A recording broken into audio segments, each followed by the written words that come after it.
Press. Okay, welcome again, everyone, to the March 6th Community Recovery Fund Advisory Committee meeting. We have a few items of business to cover today, and just want to mention that not everyone from the committee is here. We have 4 members in chambers. We have 1 member on Zoom, and there are 2 other members who have not shown up yet, so hopefully they will be showing up soon. Normally, we have not allowed public comment at these meetings because what we've been doing up till now is Dan, I have Travis Brooks on Zoom also. Oh, okay. Travis, happy birthday, we're told. Yeah, happy birthday, Travis. He's hiding now because it's his birthday. Is he really there somewhere? Okay. Okay, back to business. So normally we have not allowed public speaking, members of the public to speak at these meetings because up till now we have had a bunch of applicants out there who wanted to be awarded, and we felt like we were going to judge their application based on the material they'd submitted, not speaking to us directly. However, we're past that point now, so I think I am going to allow some public speaking today, and all public speakers are limited to 3 minutes and have to follow our normal rules, which are easy. Okay, so why don't we start out with that? I think we have 1 member of the public who wanted to speak, Eric Shearer. Eric, can you hear me? Are you out there?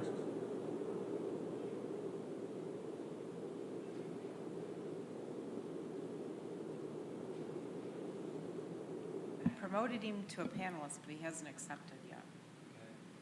Eric, I think there's something you have to click on your screen that says, you know, I'm not sure exactly what it says, but.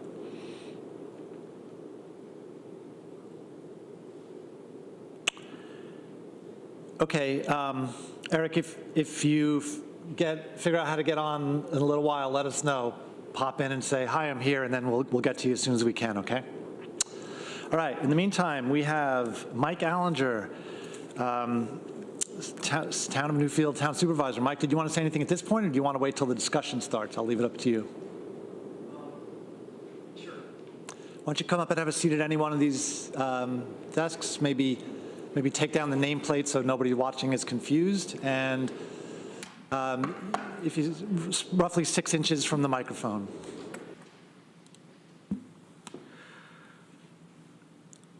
Hi, thank you for the opportunity. Just a few comments this morning. First, I'd like to start by saying we had a hearing on December 9th on the topic of whether or not we should hold a moratorium on campgrounds in Newfield. Many people turned out to speak at that moratorium, but none of them wanted to speak about the moratorium on campgrounds. They instead wanted to speak to the subject of second wind and the expansion out there.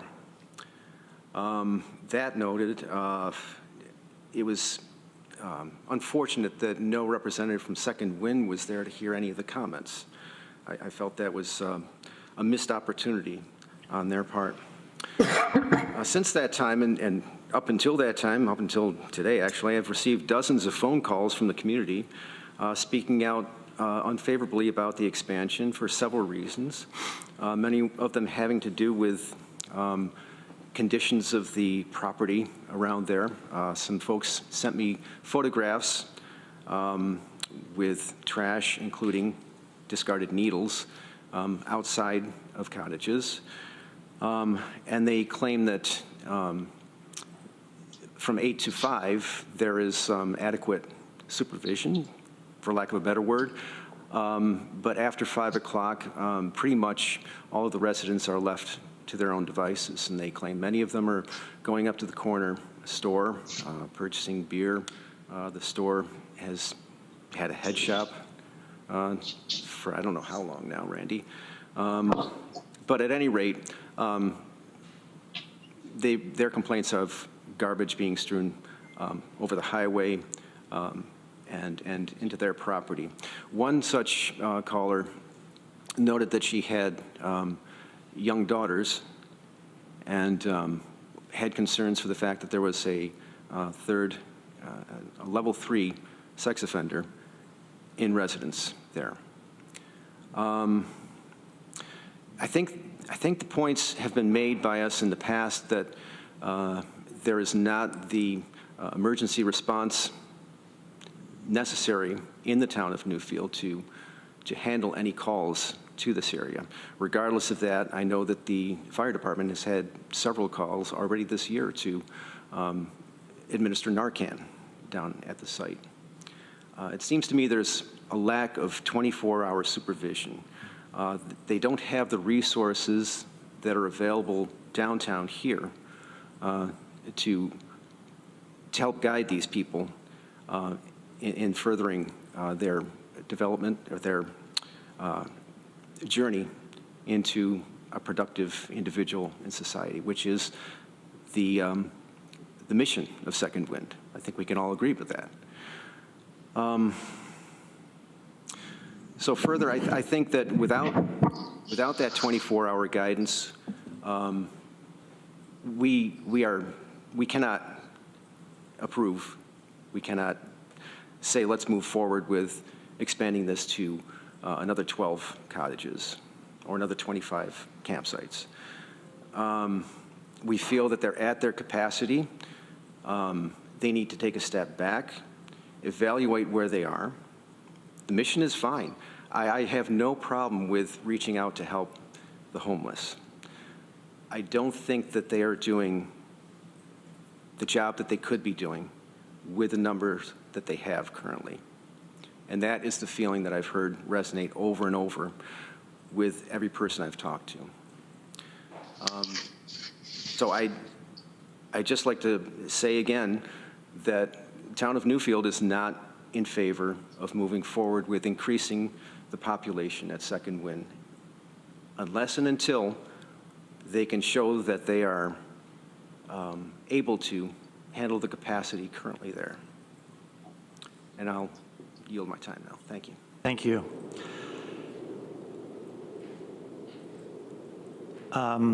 I see that Eric is now on, so if you don't mind, I'm going to have him go next, and then I'll come back to the other town board members that are here. Eric, can you hear me now? Yes, can you hear me? We can, and okay, you're on. You've got 3 minutes. Okay, thank you. You answered most of my questions. Thank you very much. With our emails, my concern or questions mainly, the ones I had asked you, are there any other plans for moving to any other location besides the current Second Wind location? Specifically is, well, for everyone else there's been talk in town of moving Second Wind to the Arnott Forest or other property owned by Cornell, wondering if there's any primitive pursuits. Any plans for that at the current primitive pursuit sites especially? Yeah, I could say that I have never heard that until this morning when I read your email, and so I cannot speak on behalf of Cornell University, which owns it, but I would be surprised if they would move in that direction. But at this point, I can confidently say I've never heard that plan. Is there anybody at the table here that wants to say anything differently? We're all shaking our heads that we've never heard that before, so I have a feeling that is not, yeah, it's just a rumor. All right, well, thank you, and thanks for your patience while I was able to connect. No problem, Eric, and continue to email me with questions if you have them. I will. I'll just follow the meeting then, and thank you very much. What about Benjamin Hill? And if, yeah, Deborah, did you want to say something? Yeah, I did. I saw the email exchange this weekend, and I just wanted to clarify. In my view, the county is not planning on creating a homeless enclave anywhere. These are proposals that come to us from various organizations in the community and sometimes, from the city. So we're not the ones, I think, that are actually planning anything. We're just considering whether and how to respond to proposals that come to us from other parts of the community. I hope that helps, Mr. Shearer. Thank you.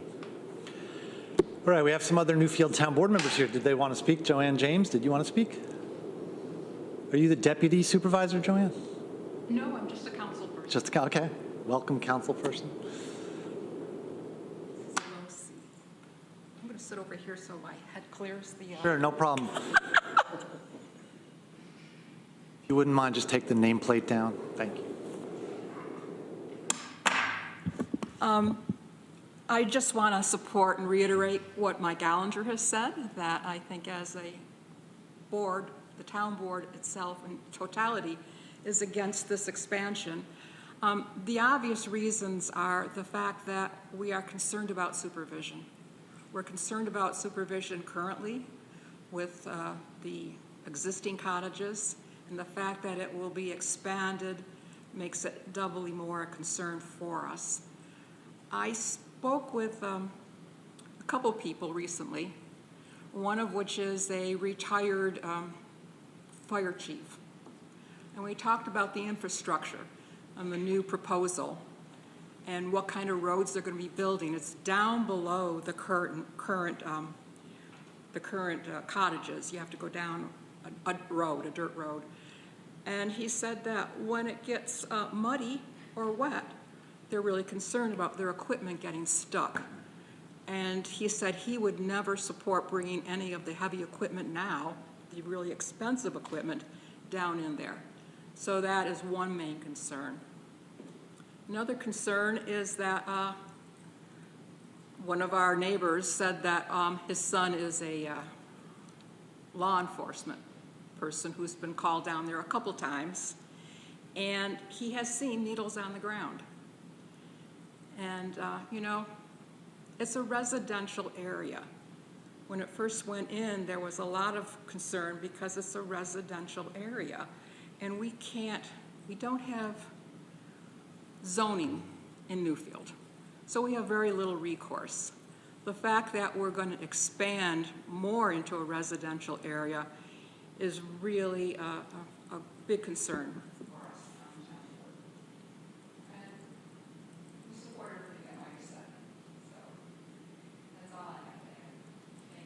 Thank you, Joanne. And I see Heather McCarty is on the screen too. Heather is also, are you the deputy? Who's the deputy in Newfield?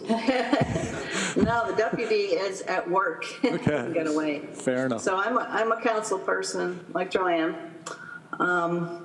Yeah, so, you know, Mike and Joanne gave you some deep details, and I just wanted to reiterate that we've heard from you know, many Newfield residents who have strong opinions about the second wind expansion. And my basic takeaway is that, you know, many of them really admire Carmen and know his heart's in the right place. And then we all think it's a really positive thing to offer help to those who are in need of help. You know, while we can agree on that, we think that the expansion of second wind at this time, whatever form it takes, whether it's campsites or cottages, will have a negative impact on the other residents of Newfields and especially the neighbors. You know, and as Joanne said, unfortunately, we are in a relatively powerless position in regards to this project or others, as we do not have zoning at this time. So we're taking what actions we can take, which includes the campground moratorium and doing things like attending this meeting. So the town board has been asked by many residents to do whatever we can to stop or at least slow the expansion of second wind. I feel it's really important for the town to be able to go through a process in which we can study the actual effects of second wind on the town. You know, we've gotten a lot of reports, and where the needs of all residents, especially the neighbors, have been considered before the expansion goes ahead, if it does at all. And, you know, Joanne and Mike have, you know, detailed some of those concerns. I think that, as they have admitted, second wind proceeded with the initial application for county recovery funds without any input from the town of Newfield. And while they have since reached out to include the town government in a discussion, that was only a beginning. There are still residents and neighbors who have not been included in the discussion. I think this is not only detrimental to these residents in the town, but detrimental to the second wind community to proceed with the expansion before these current concerns have been thoroughly addressed. And on a final note, there's perception in the town of Newfield that while the county government and county residents have a lot of concern for many people who deserve help, that the rural residents of the county are considered second-class citizens and that their opinions and needs do not matter. I am here today to request that this committee and the county legislature extend the consideration and compassion that they laudably have for certain segments of the population to the town of Newfield as a whole by delaying this approval until the concerns of the town of Newfield have been addressed. Thank you. Thank you. I think those are all the people that were here to speak today. If so, we're going to go on with the rest of our business. We have a few things that I believe will be pretty quick, and then we'll get into the big discussion about second wind. So hang in there for a little while. It shouldn't take too long. I have two little announcements I wanted to make about relevant items. One is that I was told, and I haven't had the conversation with them directly, that Dominic and Rob are working on a video project of awardees. So I thought that would be of interest to this committee, that of a way to promote a little bit about what this program was about and some of the concrete results that are going to happen from it. So I'm interested in hearing more about that and seeing that as it develops.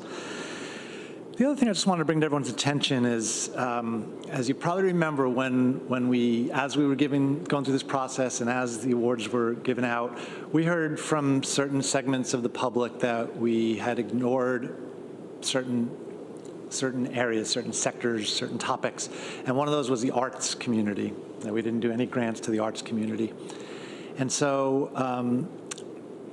I've been having a follow-up conversation with the Strategic Tourism Planning Board, who controls the hotel tax money, which is where most of our arts funding comes from, almost all of it. And they're working on a proposal to send some money back to us. And their current version of what they want to do is send the money to this committee. They don't exactly have that power. I mean, I don't mean that in that way. I just mean they're going to send some money back to the legislature with the intention that we would use that money for arts funding. So this might be another question coming our way pretty soon. Oh, goody. Yeah, as if we did, another thing to wade into. But I just wanted to make you aware of that, and there should be some information on that, some updates on that quite soon, actually, possibly even today. Later today, there's a meeting. Okay, so did that make sense? I didn't say that very well, but okay. So just keep your eye on that. I think you were trying to tell us to duck. Well, be ready. There's another thing coming. All right, that was all I had. Then the next two agenda items, we need to hear from our staff and from MRB Group, our consultant, to get us updates on contracting and reporting and vouchering. So. Minutes? Oh, thank you. You're welcome. Let's do the minutes then. We have minutes for December 5th. Is there somebody that would move those? Can we move them both at the same time? Yeah, if I would you're move them comfortable with both. that. Thank you. Deborah's moved both. Veronica has seconded both. Any discussion about the minutes?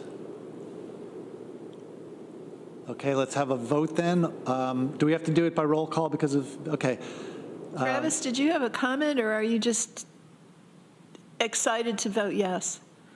I'm overly excited to vote yes. I mean, this must be a birthday dream come true. Okay, so Travis, let's vote. Travis, yes, you're a yes still? Okay. Yes, I'm still a yes. Thank you. Susan? Yes. Thank you. Veronica? Yes. Randy? Yes. Deborah? Yes. And I'm a yes, so that's unanimous, 6 of the 7 members that are here. Thank you for that. Okay, back to where I was. Staff and MRB Group contracting update. Who would like to start us on this? I can start. Okay. Hi, everybody. nice to meet some of the new members and see some of the other members in the new year. So we have some updates today. Obviously, the second wind's later. At the end, we'll just talk about the meeting schedule. But to Dan's point, the contracting update and the reporting and vouchering update. I did just, this table was in your packet, but I did just update it this morning. We did get an email last week from one of the projects that we had not necessarily expected a waiver from, asking about the process. So we may see one more waiver come through. But otherwise, there were 7 approved waivers. The contract statuses. Excuse me a second, Tracy. Excuse me a second. I'd like to interrupt you. I just want to explain for everyone that may not know what a waiver means. So this is a reimbursable grant. In other words, the awardee was supposed to pay for it, and then we submit their paperwork and we would pay them back. However, we did build in a process where they could request a waiver where we would front the money or some portion of it up front, and that's what's meant by waivers. I'm sorry, Tracy, to interrupt. Yes. Thank you, and keep going. Thank you for that clarification. Yeah, we are offering 2 different types of waivers. So the status quo for the contracts is a quarterly reimbursement. So at the end of every quarter, the project submits their invoices, receipts, a listing of their expenditures, and the county reimburses them. We're offering 2 types of waivers. One is a monthly reimbursement. So the organization has some cash flow, but can't necessarily fund a whole quarter. They could do a monthly reimbursement or a quarterly upfront disbursement, which is what Dan just said. So they would let us know every quarter what they're expecting to spend in the next quarter, as well as what they actually spent of the previously dispersed funds. So that's what we're talking about with the waiver here. On the contract status, we have been in touch with every applicant or every awardee. There's one that we're still working out the scope details on, but everyone else has a draft contract. We have 32 fully executed contracts and, a lot of partial submissions. Insurance has been a real process for some of our awardees, but we're getting there with all of them. So this is where we stand right now. We're making really good progress. On the reporting and vouchering side, this is what the voucher is on the left. This is the form that they fill out when they're looking for their reimbursement or their upfront disbursement. And on the right is a sample of the quarterly reporting form. Scott is actually managing this process with all the contracts that have been executed. Scott, do you have anything you want to talk about here? I would just say that we've received 3 so far. One is for work that was complete with the rent relief, and then the other 2 were for advancements. Still working with Samantha to make sure we're getting all the correct information. We do have a 4th one in that is being reviewed and just requesting some additional information. So getting underway here. Projects are happening. Disbursements are hopefully going to be going out the door. And I know that's what the group really wanted to see. So happy to take any questions on these 2 items, the contracts or the monitoring process. Questions from anybody?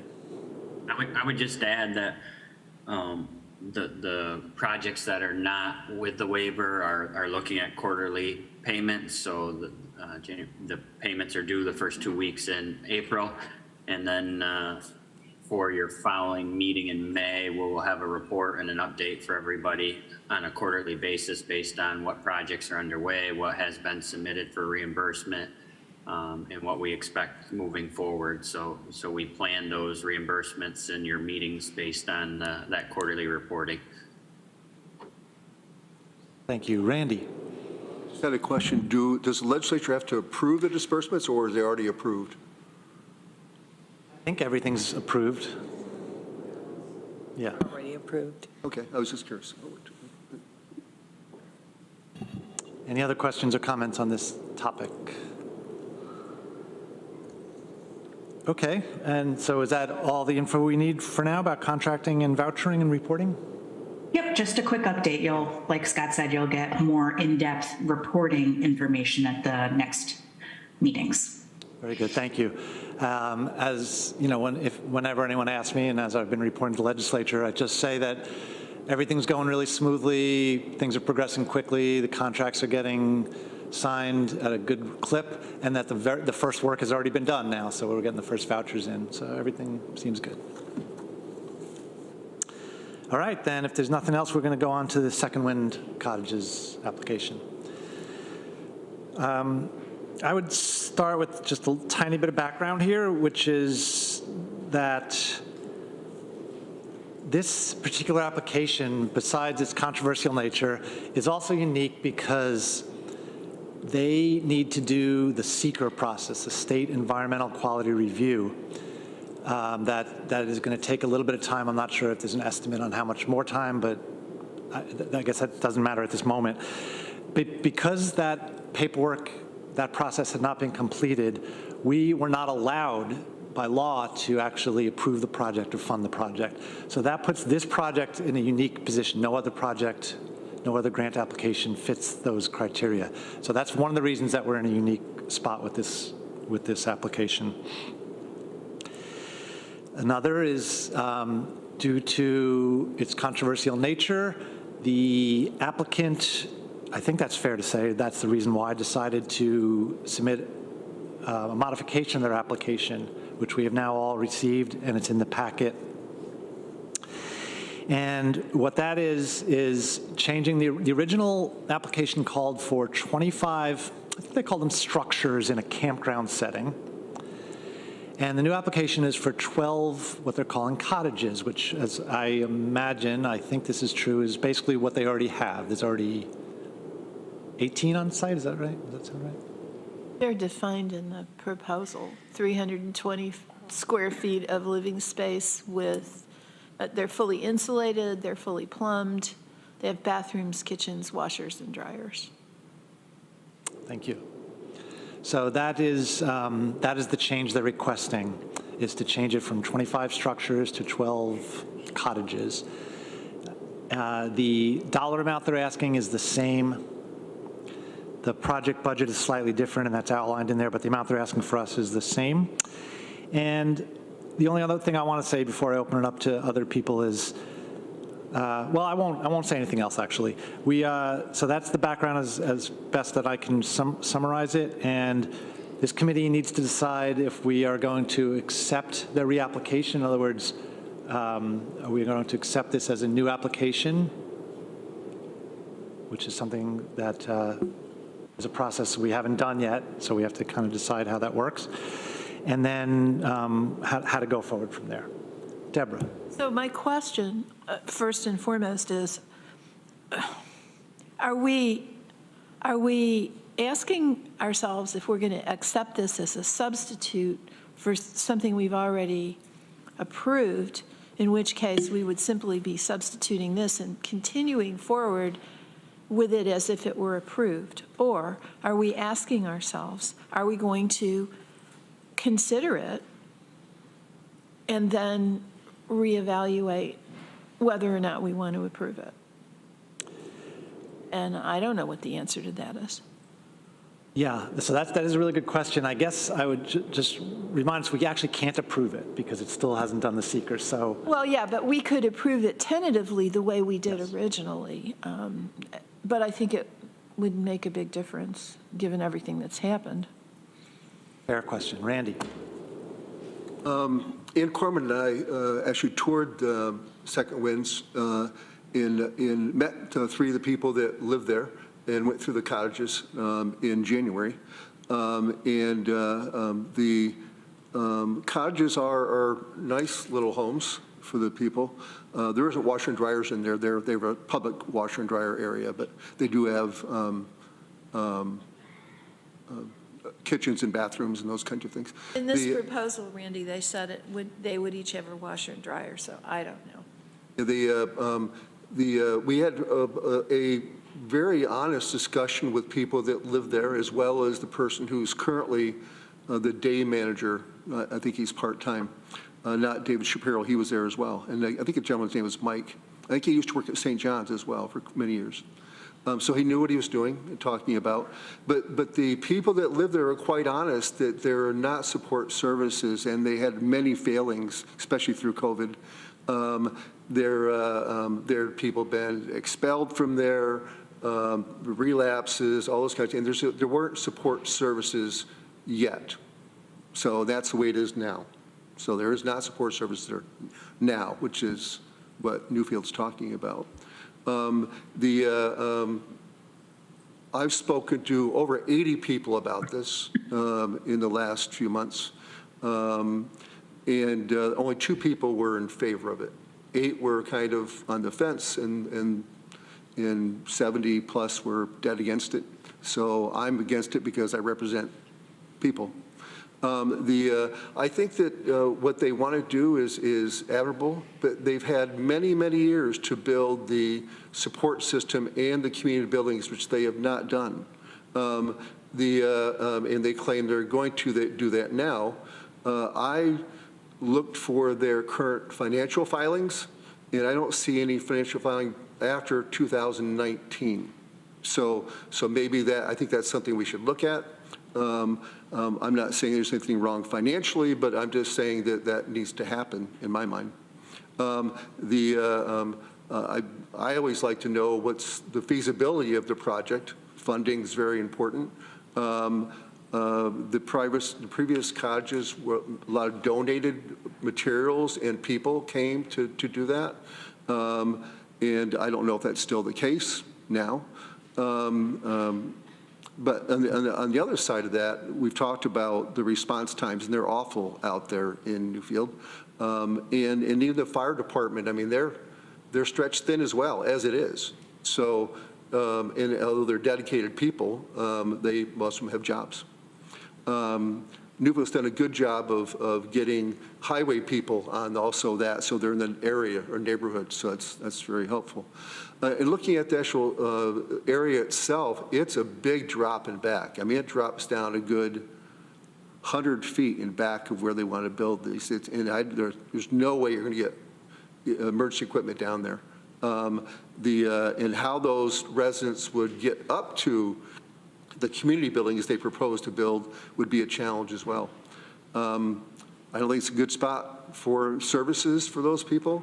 One of the questions that was asked when Ann and I were there, and Ann and I were confused on the question, we asked specifically about sexual offenders in the status if that was going to happen. And the gentleman quickly got defensive. And so he said, well, you know, some sexual offenders, you know, they're not really sexual offenders. I mean, they may have been a 15-year-old girl and an 18-year-old boy, and that's true. I agree with that completely. But he didn't answer the question. So then I said, well, what is the application process for this? He goes, well, it's 30 seconds. It's like 3 or 4 questions. So there's no filtering out. And the people that live in that area, there's people that live within a 2-minute walk of this facility, and they're extremely concerned about this. So I just want to share that, and I'm going to defend them. So thank you. Thank you. Other comments or questions? Travis. You know, the last slide you had up was interesting when the old proposal versus the new proposal. And I know that I went back and forth on whether I wanted to support the original proposal or not. But you look at the second iteration of this, and the impact on folks that it would serve is much less. 12 people versus 100, 40 people versus 12. It doesn't seem to have the same impact. I feel what Randy's saying, and I always understood what Randy was saying. And I think that anybody who has something built like this or no income, low income housing in their backyard, we have a name for it. It's called NIMBY, and that's not to be disrespectful to people, but people tend not to want these things in their backyard for a variety of reasons, and many of them I understand. I live across the street from Northside Housing. They tore down the buildings and are building a larger capacity, and it is what it is. I don't know what it's going to do for the value of my home, and I actually don't care because of the amount of people that are going to be helped by having a bigger housing solution. So for the amount of money that's being asked for to help 12 people a year, I'm not sure. I think that does create some pause for me in terms of supporting this. And I still, understand and feel where Randy's coming from, and I understand he represents a group of people that he has to look out for, and I respect that. So, I don't know where I stand now. The impact to me has changed quite a bit. And I think of some of the other programs that didn't get funded that may have a greater impact. You, Deborah. Thank you for that observation, Travis. When I read over this and saw how the numbers had diminished, it concerned me as well. It's an awful lot of money for 12 people. I priced it out based on what they estimated their cost per cottage would be, including funds they're getting from elsewhere. And it appeared that each cottage was close to $50,000, which is a lot of money. And if you divide it by the 320 square feet, it comes out to roughly $150 per square foot, which seems to be the average for building in the Northeast, which I tried to do some research on that as well. So yeah, it doesn't seem like we'd be getting an awful lot of bang for our buck, but I want to go back to the concerns that I expressed when Randy initially brought his motion to override the committee's recommendation and remove the second wind expansion from the Community Recovery Fund. And I was one of the few people who voted for that motion, Randy, on the basis of comity. And I still think comity is important. I don't think we as a county should be funding a project, encouraging a project that the local community is so much against. And I haven't really changed my mind on that. I realize homelessness is a countywide problem, but I think Newfield as a community has mustered quite a few valid concerns about the suitability of the location. Yeah, I have nothing against reconsidering an application because circumstances have changed, but I think my vote on this would be very different this time. And I think another thing we have to consider is the fact that the seeker would likely be handled by the town board. So, I'm figuring that as a town board, y'all are not going to be looking for ways to make this seeker work. No judgment. I'm just saying that's a fact. So we're now in a position where we have approximately $500,000 that we could be distributing, as Travis noted, to other applicants whose projects might have quite a bit more impact and would be more positively received by the community.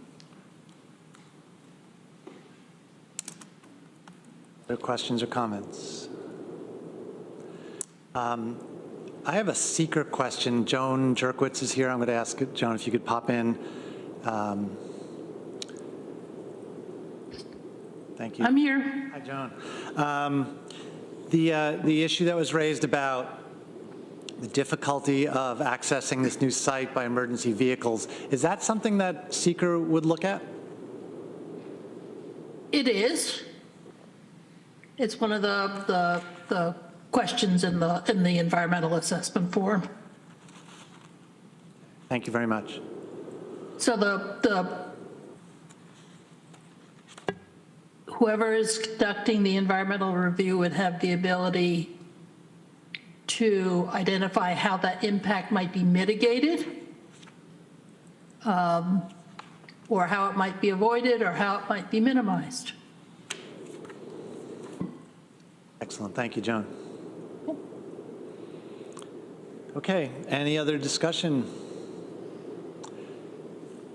Okay, so Deborah pointed out that it's hard to say exactly what our question that we're about to weigh in on is, But I think it's fair to say we're asking if we should substitute this application for the previous application.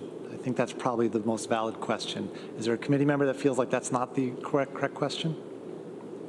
Veronica? I guess I just have a question about that, which is, so looking at the, like, that memo with options, we had the option to substitute this application or allocate the $500,000 or so some other way. So am I understanding correctly that potentially supporting Second Wind moving forward with their original application is no longer a thing? Like, that's off the table and they don't want to do that anymore? They're not going to do the campsites, no. I think I would agree with that. They've withdrawn their original application. And I guess that circles back to my original question, which is if we are voting to substitute this, are we voting to substitute this and the result would be that we would still hold the $500,000 for this to move forward, or would we be just agreeing to substitute it and then reconsider? And I don't know. I think the number we should use is $510,000, Right. even though it's a slightly off from that too. That's close enough. Randy? Yeah, I think that they're definitely substituting this application, which means to me it's a brand-new application. And I don't think we should be accepting new applications. That time frame is over. So so that's my position. I'd like to speak briefly to that point. So we did not accept any substitute applications during the process before we voted on the awardees. And I think we all agreed on that. We all felt pretty good about that because what happened was, as people heard our discussions and as we had our preliminary votes, those that sensed that they weren't no longer in the running scrambled to try to change their application so they could get in. And we didn't allow that. And I think, like I said, I think we all agreed that that was a solid way to proceed. What's happened since then, since the awards have happened, there have been a few small changes. I don't know that they're analogous to this situation, but I just wanted to mention them. So we've had at least one applicant or one awardee who didn't get the full amount. And so they went back to us then and said, well, since we didn't get the full amount, we can't do everything we said in our application, so we would like to do this, this, and this instead. And we've quietly approved those. We haven't actually voted because we felt like it was, I think this is fair to say, and staff or consultants can weigh in if I'm stating this wrong. We just felt like it was close enough to the original. It was meeting the same goals. And then there was another application where they had asked for money for like construction or direct service and not for staffing. And once they got the award, they reconsidered and they asked if they could instead spend the money for staffing and that they would do some private fundraising to make up for the other portion of it. And that was also, approved. It was the same thing. It felt like the goal was the same. There wasn't a solid reason to change that. So those are there are a few examples of applications that we have accepted changes. I'm not saying it's analogous to this. This is a slightly different situation. Travis. I was listening to Randy and hearing what you were saying, and I don't know how to. I'm trying to be careful of my words. To me, it is a brand new application. It isn't, like you said, you didn't let others, resubmit or change their. So, part of me feels like this request should go in with everybody else's for the money that's left over, and we can evaluate this request on the merits of this request, and not give the benefit of them previously submitting an application, and now we're just going to make these decisions based on this new one. I don't think it's fair. It's very different. We did vote on it as a full legislature, which we would have to do again, I'm assuming. But I have a tough time with this now. Okay. Any last discussion? Okay, so I think the motion should be to accept this application as in place of the other application that we approved already. I think that's how I would word it. So if we vote yes to substitute, are we also voting yes to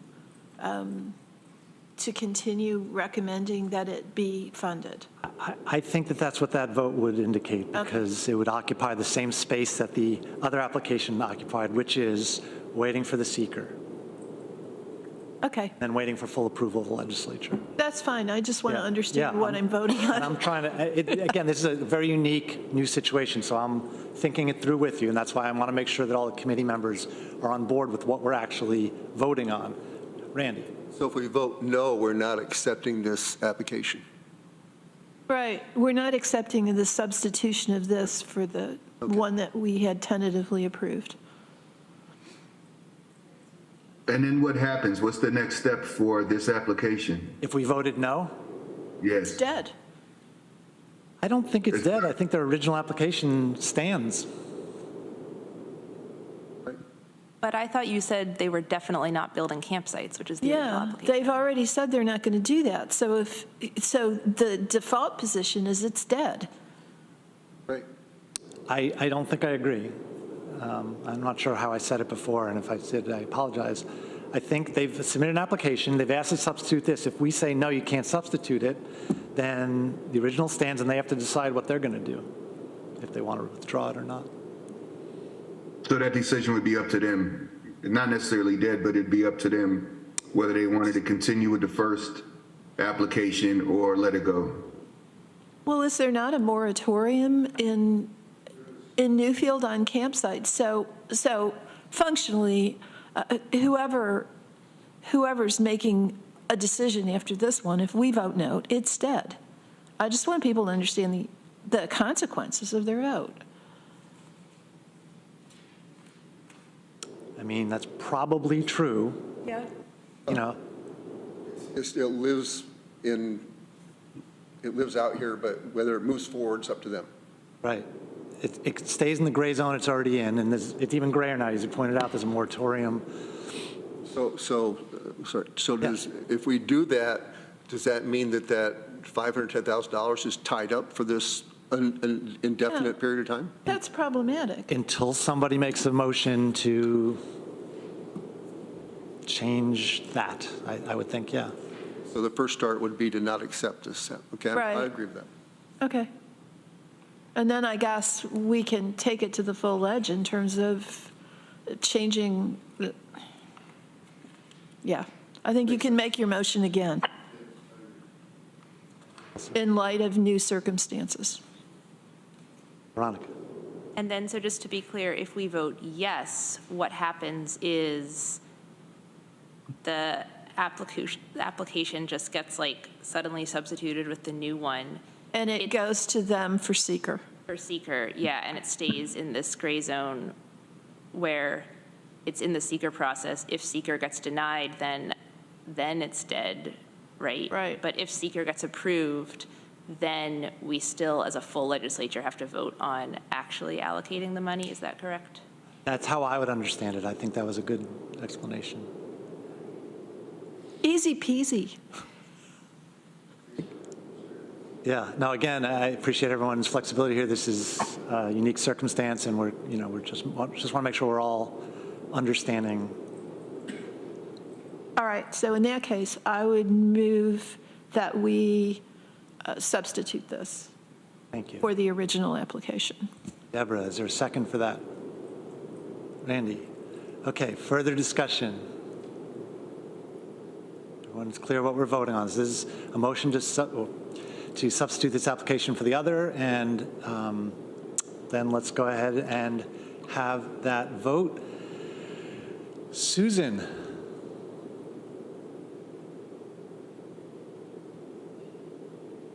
Did she drop off? I don't see her. Oh my. All right. Sorry, she's trying to get back in. Okay, I'll come back to her at the end then. Travis? No. Veronica? Yes. Randy? No. Deborah? No. I'm a yes. And is Susan back on yet? Yes, I'm back on finally. Thank you. Sorry, I had trouble. I would vote no. No to substitute. Okay. All right, then that motion fails. So the original resolution, the original application is the current application. And that would go before the full legislature. Well, you can renew your motion I'll do that, okay. to, yes. And, yeah. So just to preview that a little bit, if we're going to, at the full legislature, basically vote to eliminate this consideration, that the other part of that, and we don't have to do it in the same resolution, but the other part of that is then how do we reallocate that money? That's a whole another question. Comes back to the committee, Dan. Comes back to the committee, which is a great lead in to the last agenda item, which is the meeting schedule for 2023. Currently, we are scheduled to only meet every 3 months, right? 4 times a year. However, if we are going to take that step to where we are in the position that we need to reallocate the money, I believe we need to meet much sooner than 3 months. Do committee members agree with that idea? Yes. Yes. Okay, thank you. So I'm not sure, this usually doesn't work, but let me give it a quick try. If we were to meet, this is the first Monday of the month. If we were to meet on the first Monday of April, so that's April 3rd at 10:30 in the morning. Committee members, can you weigh in quickly if you're able, if you think you're able to do that? I see one thumbs up. Is that a Monday? That is a Monday. What's the date? April 3rd, 10:30 in the morning. It sounds good right now. Okay. Yeah. Thumbs up, thumbs, I'm seeing thumbs. Okay, so tentatively, we're on for 1 month from today, and we will double check to make sure everyone that needs to be there can be there. It's also possible that not enough will have happened between now and then to necessitate that meeting. That's possible, but at least we have it on the calendar. Cool. All right. Any other business before this committee today? Going once, going twice. Mike Allinger, please come up to the microphone because it is going out to Zoom land. Thank you. I was just wondering if the topic of what to do with the funding would be taken up at tomorrow's legislature meeting or a future legislature meeting. Randy has the option of doing a member filed or making a resolution or a motion from the floor. Katrina, could you clarify? Yes, he can. He can do it. You can submit a member filed resolution. You'll need 10 votes tomorrow by the legislature to get it added to the agenda, or you can submit a member filed resolution for the meeting on the 21st and submit it to me 1 week in advance, and it would be added to the agenda. How many votes do I need then? That would be added to the agenda, and you'd still need your majority of vote to pass it, but you don't need the 10 votes to add it. It's automatically added. Yeah. So that would be easier, I think. I'll do that. I'll do that for the next meeting, because our meeting's not till after that anyway, so. Yeah, so March 21st, we'll have this discussion with the full legislature. I would need a resolution by the 14th. I already got one made. Okay. Okay, and then would we decide at that meeting like how to reallocate that? That's an open question right now. Let me do a little prep work. I know our consultants have already prepared a lot of information about this, so let me give that a little thought about what's the best way to distribute that and get everybody thinking about it, if that's okay with everybody. And yeah, I was wondering, we had a list where things were prioritized that were provided by NRB. There are different ways to approach it. If with your permission, we won't have that discussion right now. No, I just want people to know that that's one of the options, is that we could just continue to go down this list. Yes. And since we voted no to accept any substitutes, we shouldn't be accepting any other substitutes, right? I think that's correct. Just go with what we got. Well, I mean, anybody can ask. We do have a precedent now, yeah. Okay, all right. Mike, did you have more to say about the reallocation part of it? That's it. Thank you. Okay, thank you. All right. Anything else from anybody before we adjourn? Going once, going twice. Sold. The meeting's adjourned. Thank you, everybody. Appreciate you thinking through this together as a group. This is, a little tricky. Thank you.